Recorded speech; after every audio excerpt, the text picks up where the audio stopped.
Sebelum aku menceritakan kenangan bersama mantan pacar, ada yang perlu kalian ketahui tentang masa laluku, yang betapa sulitnya mendapatkan hati dia. Saat kondisi sedang sakit, tapi tetap berusaha untuk meluluhkan hatinya. Suatu ketika, dia mengajak aku ke sebuah tempat yang menurutku bagus sekali untuk dijadikan kenangan bersamanya. Namun, selalu saja ada cobaan buatku. Tiba-tiba saja orang tua dia menghampiri kami.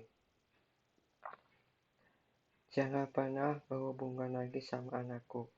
Tak sudi melihat anakku hubungan sama orang yang sakit seperti dirimu. Betapa sakit hatinya setelah mendengar orang tua dia berkata seperti itu.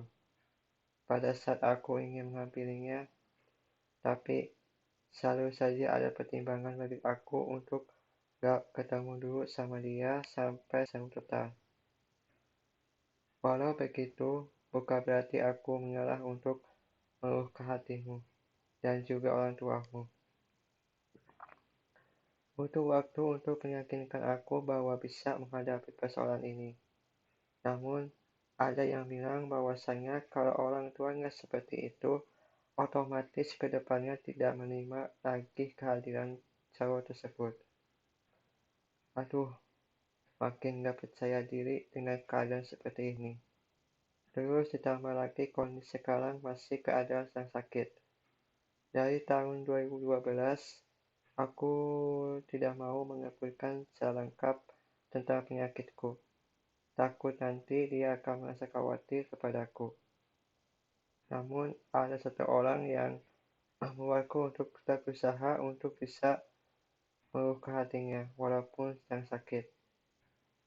Tetapi, aku merasa insecure banget melihat yang sekarang.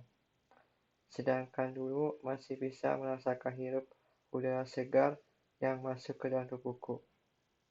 Kata teman-teman, aku harus tetap percaya diri dengan kondisi sekarang.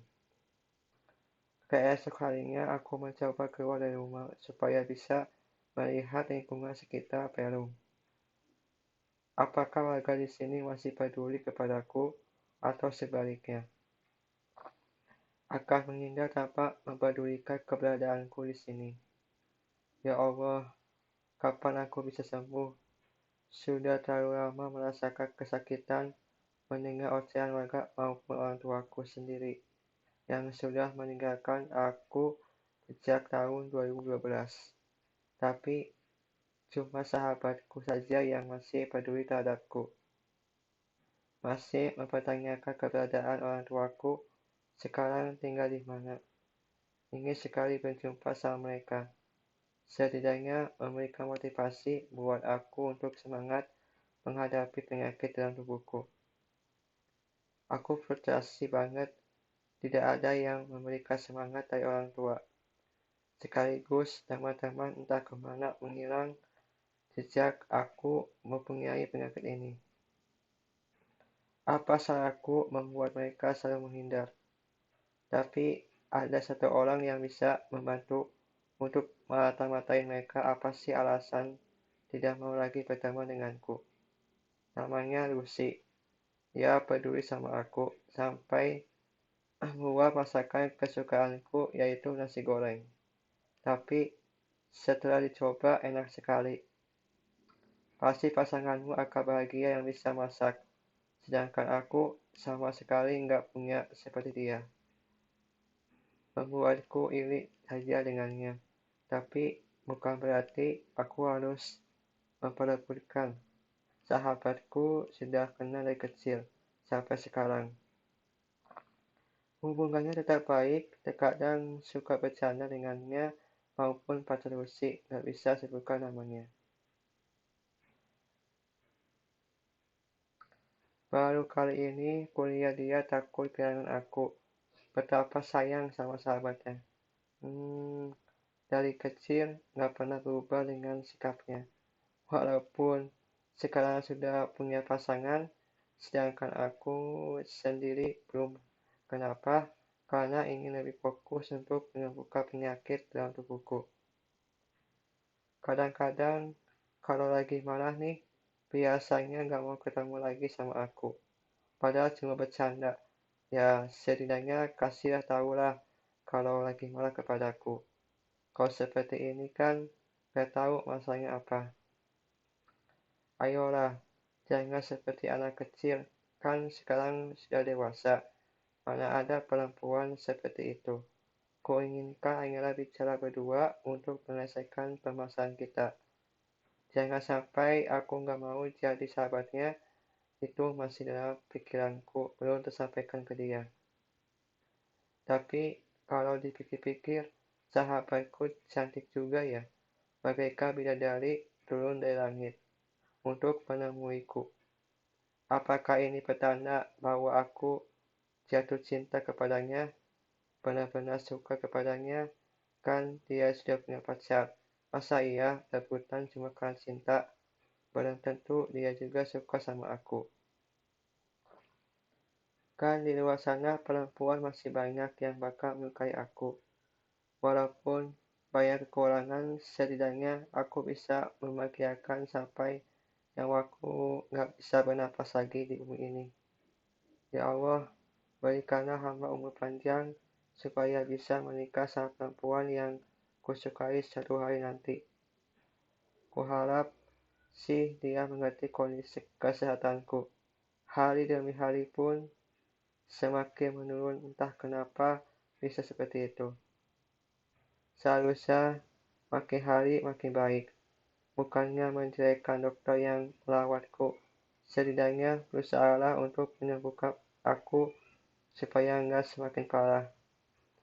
Beberapa hari kemudian, aku tidak bertemu sama Lucy. Kenapa jadi mikirin Lucy sih? Wah, jangan-jangan aku mulai suka kepadanya. Masa iya suka sama sahabat sendiri? Lagian dia juga sudah punya pacar. Waduh, bagaimana nih? Aku tidak bisa berpikir terlalu panjang lagi mengenai perasaanku saat ini. Takut nanti terulang kembali seperti mata pacarku, meninggalkanku setelah mengetahui aku jatuh sakit pada tahun 2012. Semenjak dari situ, aku mulai tidak buka hati untuk menerima cinta dari seorang perempuan. Apa itu sudah kenal lama maupun baru. Kenal beberapa hari, rasanya nggak peduli mau nikah pada tahun berapa maupun umur keberapa. Rasanya masih terbayang-bayang persoalan perempuan yang sudah meninggalkanku pada waktu itu. Aku sangat sayang kepadanya. Dan kenapa hatiku masih ada namamu? Apa memang aku nggak bisa melupakanmu? Setiap mengunjungi ke sebuah tempat yang menurutku paling sering kunjungi bersama mata pacarku. Misalkan di alun-alun Tasikmalaya, itu tempat favorit kita berdua. Lalu aku melihat ke tempat itu supaya dalam ingatanku nggak mengingat kembali kenangan bersama dia. 2 tahun kemudian, akhirnya aku sudah lupakan mata pacarku. Untuk saat ini mencari pasangan yang bisa menerima kekurangan aku. Tanpa sadar, aku melihat seorang perempuan berhijab sedang mencari sesuatu mengalami kesusahan. Aku bantu dengan ikhlas, bukan untuk melakukan pendekatan sama perempuan hijab tersebut. Punya alasan tapi nggak bisa dijelaskan secara terperinci. Yang penting, sudah tolong dia supaya perempuan bergegas ke tempat kantornya. Kelihatan banget dari penampilan dari wajah sampai kaki lapis seperti anak kantoran. Walau deg-degan mendekati perempuan berhijab dengan ekspresi tegang banget seperti ketemu sama seorang yang cintai di hidupku.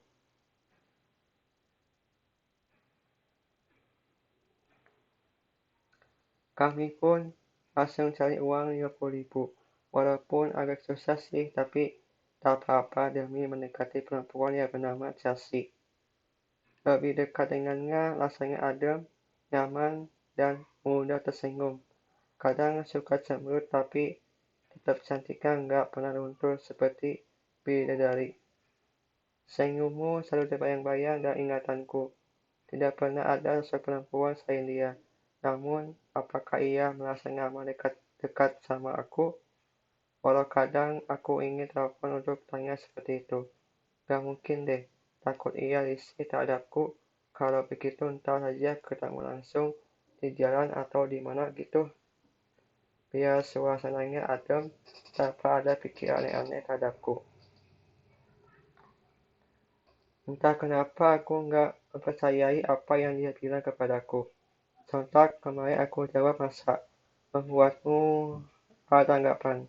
Kamu nggak kenal sama aku, padahal cuma bercanda, namun anggapan dari dia serius. Dari dulu ia nggak bisa diajak bercanda. Pernah cerita sih, ada kejadian pernah putus gara-gara pacarnya sedang bercanda sama teman-temannya. Chelsea beranggapan serius, membuat cowoknya malah besar, tak bisa berkutik sama sekali sampai mengeluarkan kalimat putus. Nah, dari sanalah Chelsea nggak mau buka hatinya untuk menerima cintanya dari seorang cowok. Mudah-mudahan aku bisa membuka hatinya walaupun ada saingan antara aku sama Derry. Tapi kita berdua sepakat persaingan secara sehat demi menjaga nama baik sekolah. Walaupun kenyataan kita berdua hampir berantem karena tidak bisa mengontrol emosi. Setelah itu kami pun baikan seperti biasa. Entah kenapa kok sama Deli akrab banget ya, sedangkan aku boro-boro yang ada malah berantem mulu di tempat umum maupun di sekolah. Wah, ini membingungkan buatku sampai berpikir kedua kali untuk mengakhirinya cari di kelas maupun di kantin. Sengaja supaya aku benar-benar cemburu sama Chelsea. Tak berselang lama, akhirnya Chelsea datang juga bersama Derry. Wah, ini mah sudah fix kejadian. Kayaknya membuat aku benar-benar cemburu sama mereka. Kenapa sih nggak pacaran di luar kelas? Kalau bukan temen, dari dulu juga saya fokus Derry. Sok gantengan. Padahal dari wajahnya nggak terlalu ganteng. Lebih ganteng Tom Holland. Jangan terlalu dipikirkan, nanti aku bisa stres.